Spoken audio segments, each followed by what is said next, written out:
Thank you everyone for joining today. This is our November edition of What's New in Microsoft EDU. My name is Mike Tholfsen. I work on the Microsoft Education product team.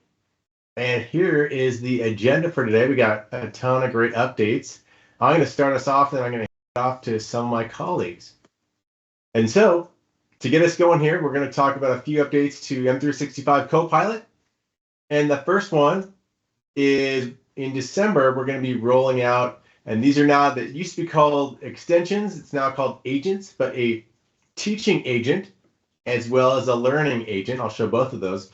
So you can see in the upper right, educators will be able to install what's called a teaching agent directly into what's called, we call this the Biz Chat. So if you have a subscriber to M365 Copilot, you have this Biz Chat. It'll give you some default prompts. All your data is grounded, and these default prompts are tuned for education. And it also will be really handy to spread across all your M365 data. So it's really tuned to help educators save time and be more efficient. And this is part of the M365 Copilot subscription. And if you sign in with the student ID, and a note, this is for students who are 18 and older. So it's not yet available for teens, but it is for 18 and older students. So maybe more for higher education. Similar, they can install this learning agent, and this will have a bunch of student and learning focused prompts. It's going to be tuned to be a little more tutor-like in terms of how this is structured. And similarly, so for all your M365 data, it's grounded against the large language model that's powered by OpenAI's GPT-4o. This is going to be available in December for subscribers as well. And in addition, for Copilot subscribers, we have some new OneDrive and Copilot integration updates. So the first one is being able to summarize your files in a single click. So that could be Word documents, PowerPoints. You can see right here, there's a little Copilot button. You can drop that down and say, summarize. Really handy to be able to summarize any document in OneDrive, a bunch of different file types. That has actually already rolled out. Another one that's super handy, I've used this one myself. It's comparing files without opening them. So for example, I've got some different statement of works, SOWs at work that are similar but different in Word. You can see here it's even Word and a PDF you can compare. You say compare files, it will compare and tell you in a little table exactly what are the different pieces, because sometimes you have these really big documents and there's only a couple things that are different. So this is a super handy time saver. I've used this one myself to save a bunch of time. And then the last one is being able to ask questions about a file without opening it. So you got this ask a question about your document. It'll pull up Copilot and you can ask questions really easily.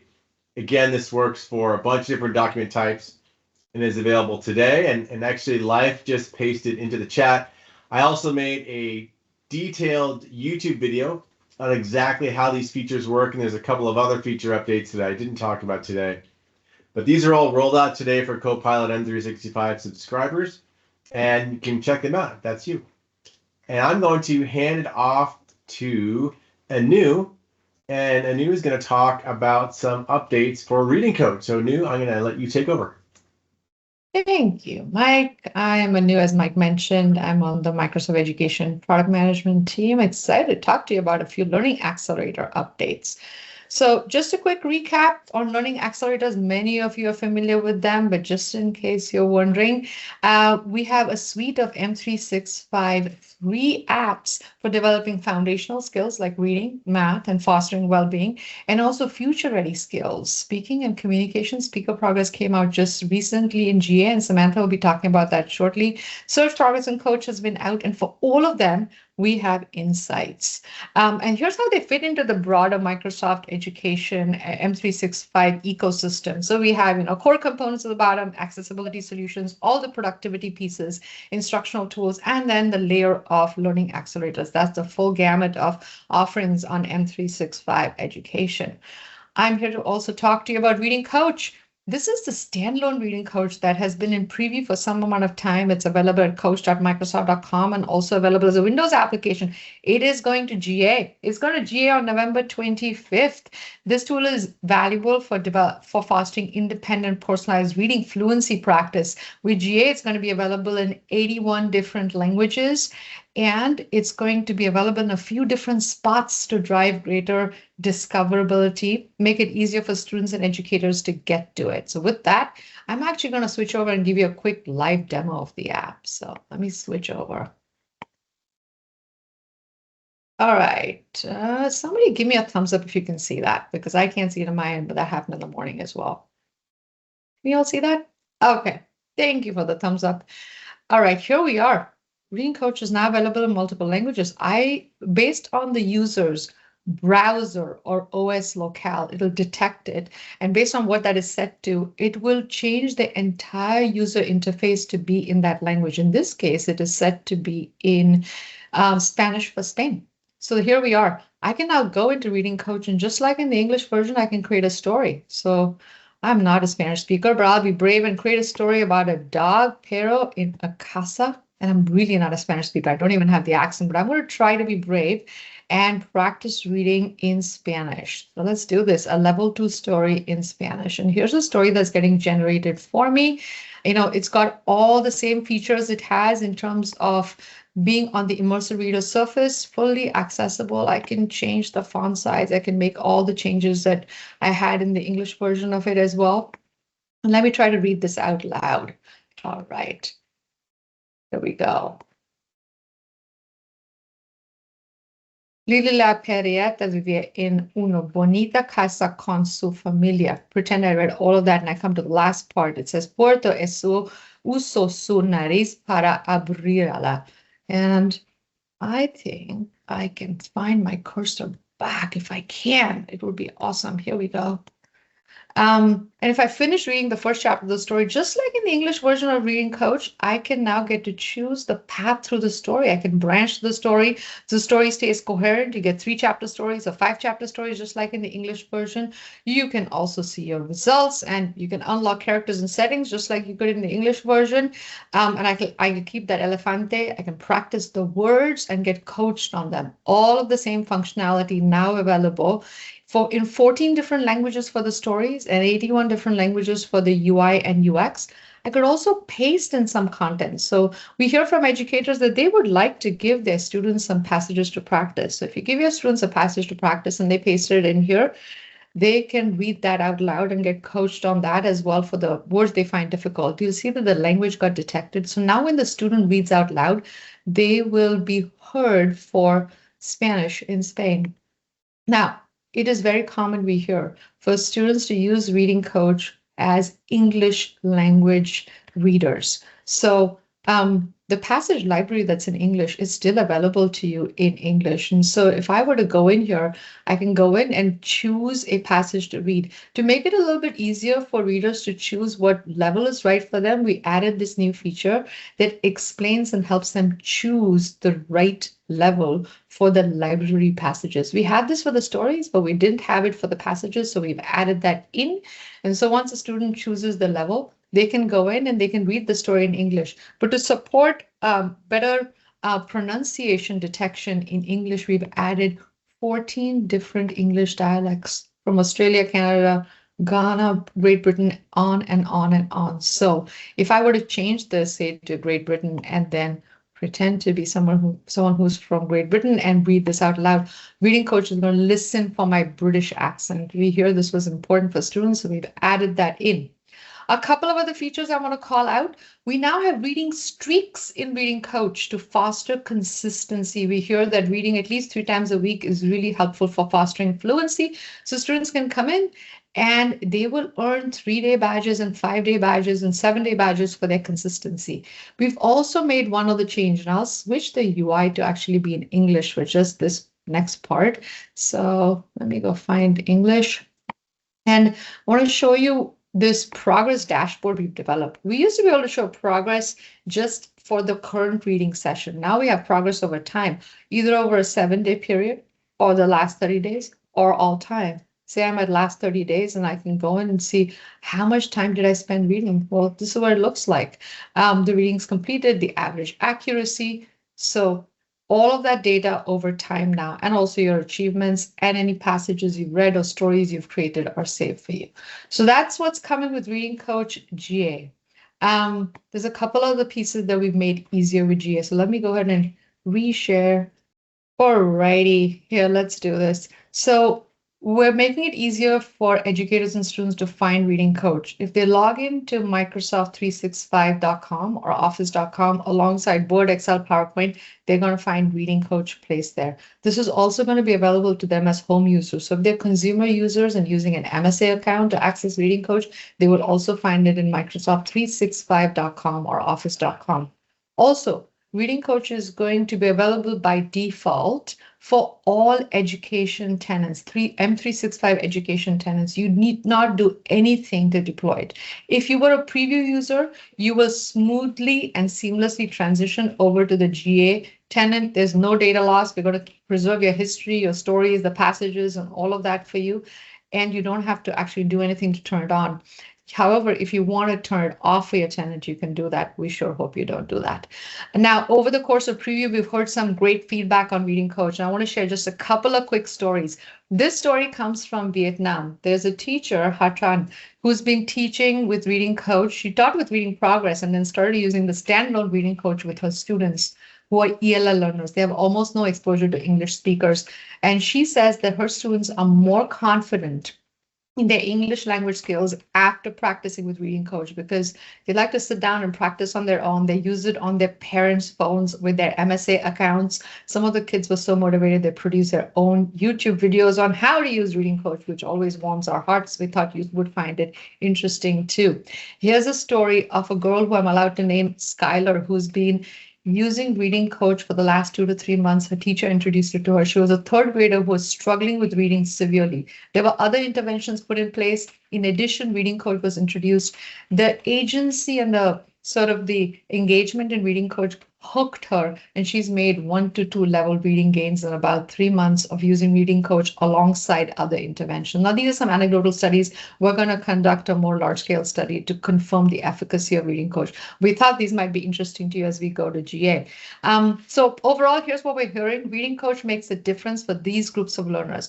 One, struggling readers, those that just need high volume of practice. Teachers are beginning to report that they're seeing some level gains in their students' reading fluency by using Reading Coach. Also, their confidence is going up because Reading Coach encourages them to read out loud. They get more confident. They raise their hand to read aloud in class. And some students are beginning to call Reading Coach the reading game. They're choosing it over other screen time activities, which is warming to many parents and educators.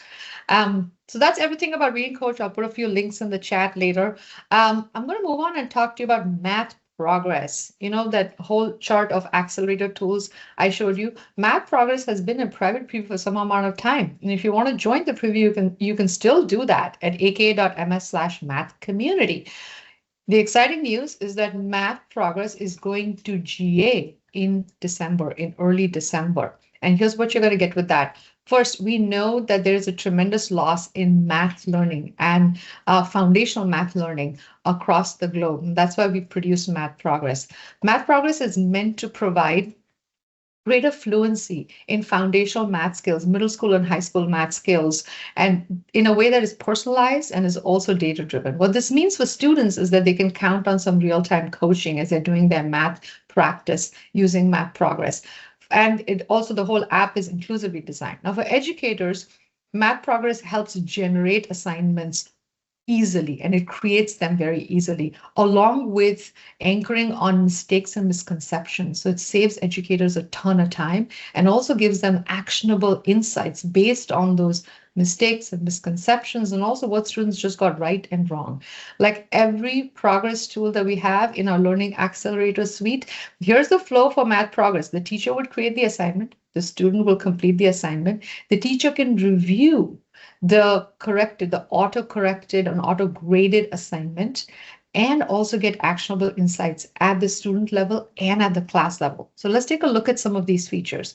Here I am in Math Progress, and I can click in and I can start creating a new assignment. And you can see from a given category, for a given topic, a set of questions are suggested to the teacher. Now, the teacher still remains in control. They can change these questions as they see fit. So here's the educator. They can go in and they can see the question and they'll see the right and wrong answers suggested for that question. Now, these right and wrong answers are smart. They're based on the common mistakes and misconceptions that students have for that particular type of question. But the teacher's still in control. They could modify that as they see fit. The teacher can also further customize the question. They can ask for the questions to be shuffled if they want, so that there's an integrity about the assignment, so that all the similar questions are not stacked one on top of the other, but there's some mixing up of the questions. They can also ask for students to rate themselves on a question, indicate, whether the question was hard or not, what their perception is of their own confidence and fluency on that particular topic. And they can also ask students to submit that and show their work, because showing your work is such an important part of doing math.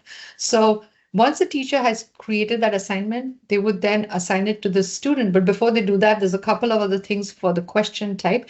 You can make the question either multiple choice or you can make it a short answer. And again, the teacher remains in full control of being able to do that. They can modify the question as they see. And if they choose to put in a different type of question, the system will try to auto-generate the different right and wrong answers. So it aids the teacher while saving them time, but keeps them in control of it. Now, once the student gets the question, they would answer the question. You can see on the right pane, there's a student uploading images of their work that they did. They can also use a keyboard to be able to enter answers, because entering math equations on a computer is not easy. So we have that support as well. And then once the student is done and the teacher gets the assignment back from the student, it is auto-graded for the student, for the teacher, and they can now begin to see what the accuracy and correctness was, and also the common misconceptions and mistakes. The teacher can then use that information to be able to, modulate and moderate how they change their instruction going forward. They can see which insights at the per student level, the average grade and whether the assignment was right or wrong, but also the different types of mistakes and misconceptions at the per student and the class-wide level. Again, this is coming out for GA in early December. With that, I'm going to turn it over to Sam to tell us a little bit about speaker progress. Take it away, Sam. Okay. So I'm really excited to talk about some updates in Speaker Progress and Speaker Coach. As Anoo mentioned, Speaker Progress is our learning accelerator that we released this summer. We've already gotten a ton of great usage and feedback. And so because we've gotten some feedback, I'm really happy to share today that we have implemented our two biggest customer requests. So the first one is additional language support in Speaker Progress. We have heard from so many customers that they want the ability to use this with in other countries with students who are learning other languages to help boost their presentation skills and their confidence. And I'm so excited to announce that as of today, we have rolled out Speaker Progress to a bunch of additional languages and are working on more. So as of today, we have Spanish, Brazilian Portuguese, Korean, Polish, Swedish, Norwegian, and Danish. We're working on French, German, Japanese, and Dutch. If you have any more languages you want, feel free to drop them in the chat. We got a good list from our call this morning too, but we are actively working on adding even more. And like I said, those ones that you see up here have already been added. So rest assured, we're going to keep adding more languages so that Speaker Progress can be used in even more geographies and locales. So we're really excited about this. Again, for a recap, Speaker Progress is our learning accelerator that's going to give students real-time coaching and feedback on their presentation and public speaking skills, as well as a detailed rehearsal report of their top strengths and top opportunities. So that brings me to our second top customer ask, which is the ability to have screen recording and file sharing in Speaker Progress. So the way that it works today is the student talks into the camera, it gets feedback as they're talking, but we didn't previously have a way for the student to share a presentation. But now we do, which is super exciting. So taking a look at this GIF here, as you can see, I can upload a PowerPoint. In this case, I'm doing so from my OneDrive. And then I can preview that PowerPoint, So it's going to give me the option to share my screen so Speaker Progress can see my screen. We ask for the student's consent, and then I can actually page through and start my Speaker Progress assignment wherever I want in that presentation. As you see, I have my video in the upper right. I still get those real-time speaker coach tips up top. And then I can even click on the 3 dots and see my notes. So this makes it so much easier for students to present to specific content. And this has been a top ask, especially for our older students in higher education and high school. There is a huge desire to have Speaker Progress work with these presentation scenarios, and now it does. So again, these are both fully rolled out, and we're super, super excited about it. So give them a try. Let us know what you think, and again, let us know if you have if you want to see more languages in Speaker Progress. We'd love to hear what they are. Now, the next thing that I'm excited to talk about is AI for educators in Microsoft Teams. We have some exciting new updates. I know we've talked about some of our AI work previously, and I'm excited to share more about it. So first are the principles that we have adopted as we've been developing all these awesome AI features in Teams. I also want to preview it and say everything I'm about to talk about right now is completely free, completely built into your existing Teams subscription. So we're really excited about that. There are, of course, some paid AI features that you heard about from Mike, but everything here is completely free because we are committed to delivering some of these awesome AI features to educators and students for free. So what are our principles? Number one is in context. We're able to bring all the information about your class in the subject, the grade level, different things like that, the modules, the classwork that you're working with, so that we can give the educator the most tailored AI results as possible. The educator is completely in control. Everything that we have built is tailored toward the educator. They have the final sign-off, review, they can regenerate, they can delete, they can edit. They can change things as they want, so the educator is the ultimate say. We're never just putting AI in front of students without educator review. We also know that educators and at every level are very overwhelmed. They have a lot of demands on their time. And so every feature that we've created was specifically handpicked so that it would save teachers time. And then lastly, there is a way to turn off all of these free AI features. If you want to, in the Teams Admin Center, you can turn them off for the entire tenant. We hope you'll keep them on because as you'll see shortly, they're pretty great. But we do have that control for schools that might not want to use these features. Okay, so what are the features? This one has fully rolled out. I've been working on this with the team, and I'm super excited about it. This was Classwork module generation. So as you can see, I'm entering in the subject of my class, the grade level, the language. We support all of the languages that all of the team's localized languages. And then I can also put in my learning objectives and how many modules I'm looking to generate.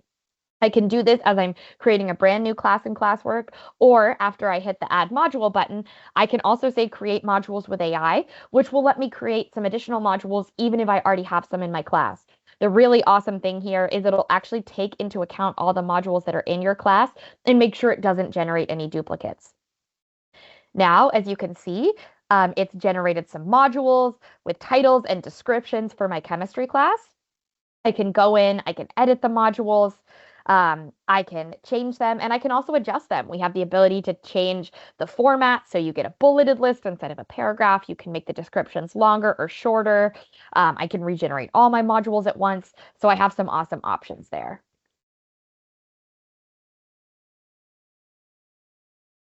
Okay, awesome. So now, as you can see, those descriptions were regenerated to be shorter and to be a bulleted list, and then I can add them to Classwork.